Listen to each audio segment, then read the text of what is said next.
You've done the work. You've compressed your images, installed the caching plugins, and minified your code. But the moment you launch a new post or run a sale, your WordPress site hits a wall. Pages load slowly or the site crashes completely. At this point, you have to separate your software from your physical hardware. It is very easy to spend weeks tweaking theme settings when the actual problem is the server infrastructure you are sitting on. This flowchart breaks down the diagnostic test. If you spin up a bare-bones WordPress installation with 0 plugins active, and your time to first byte, or TTFB, still registers over 600 milliseconds, your software isn't the problem. You are hitting a hard hardware ceiling. Upgrading to a virtual private server, or VPS, is a balancing act with your budget. Paying for a private server before you have the traffic to justify it wastes your monthly capital. But waiting too long means your site fails exactly when the most people are trying to look at it. Think of this upgrade as a strategic investment in stability. You are deciding at what point the cost of a dedicated environment is offset by the protection of your incoming traffic and revenue. To see why that ceiling exists, we need to look at how shared hosting operates under the hood. Standard hosting plans place your website onto a single physical server, alongside dozens, sometimes hundreds, of other accounts. This diagram shows the core architecture. Inside that server, there is one shared pool of memory, CPU power, database connections, and PHP workers. Every single website on that server has to fight for those exact same resources at the exact same time. To keep the server from failing completely, the hosting company installs strict, hard-coded limits. They cap the amount of memory and execution time your specific account is allowed to pull from the pool, regardless of what your site actually needs to run properly. If a completely unrelated website on your server goes viral and drains the available memory, your site slows down too. It is a shared ecosystem, which means you are entirely exposed to the noisy neighbor effect.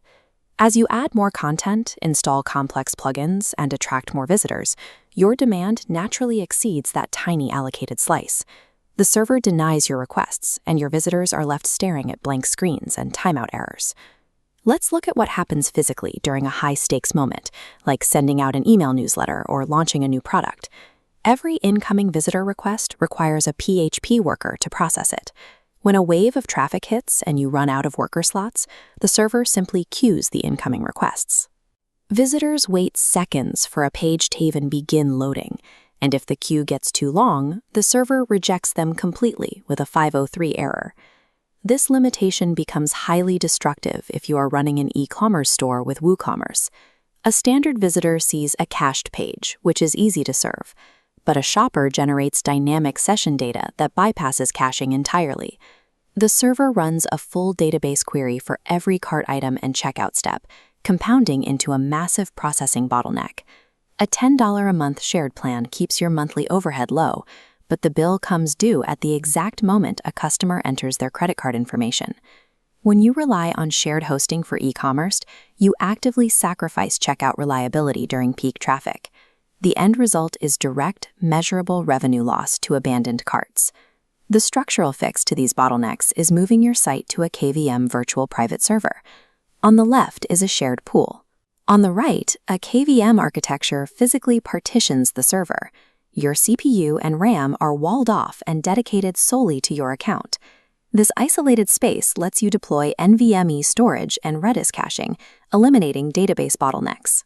You also secure a dedicated IP address. On shared hosting, a neighbor's spam activity can flag the shared IP and cause AI search crawlers to throttle your indexing.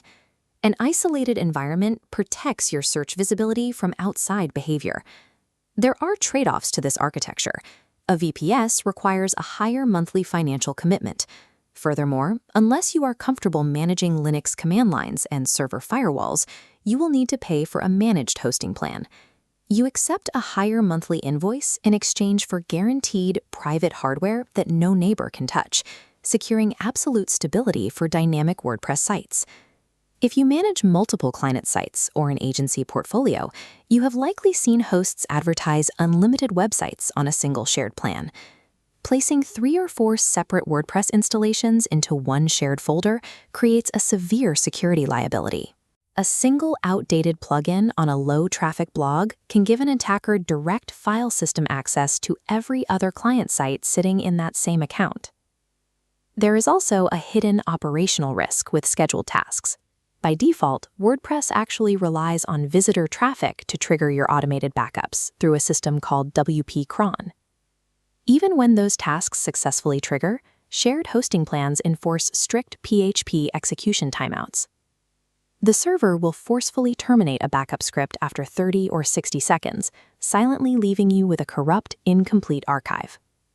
Relying on a shared environment for a multi-site network exposes your client data to cross-contamination and guarantees your backups will fail when you need them most. To figure out if you actually need to migrate right now, you can check your site against a few observable symptoms. This scorecard tracks the physical limits of your server. The first major red flag is a time to first byte sitting consistently above 600 milliseconds on an uncached speed test. Next, check for backend limits. If you see blank white screens during routine admin tasks or experience silent crashes while updating plugins, your server is running out of allocated PHP memory. Then look for explicit administrative warnings. If your hosting provider sends you emails regarding resource usage or temporarily suspends your account, they are telling you directly that your infrastructure is strained. Finally, look at your revenue operations.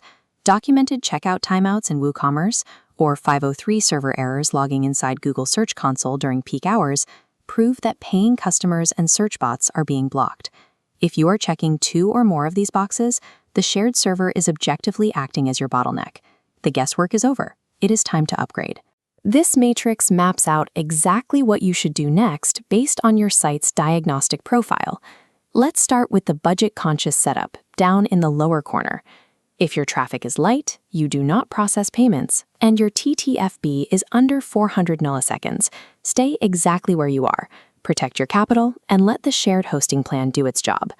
But if you run a growing e-commerce store and you are experiencing checkout timeouts, upgrading to an 8 GB RAM VPS is a mandatory operational expense. Recovering just 2 abandoned carts a month will completely cover the cost of the server upgrade. And if you manage 3 or more active client sites, you need a KVM VPS to establish strict file system isolation and run reliable server-level cron jobs for your backups. A dedicated environment will not fix a poorly coded theme. However, it removes the physical ceiling that limits your growth, ensuring that server constraints never prevent a customer from completing a purchase.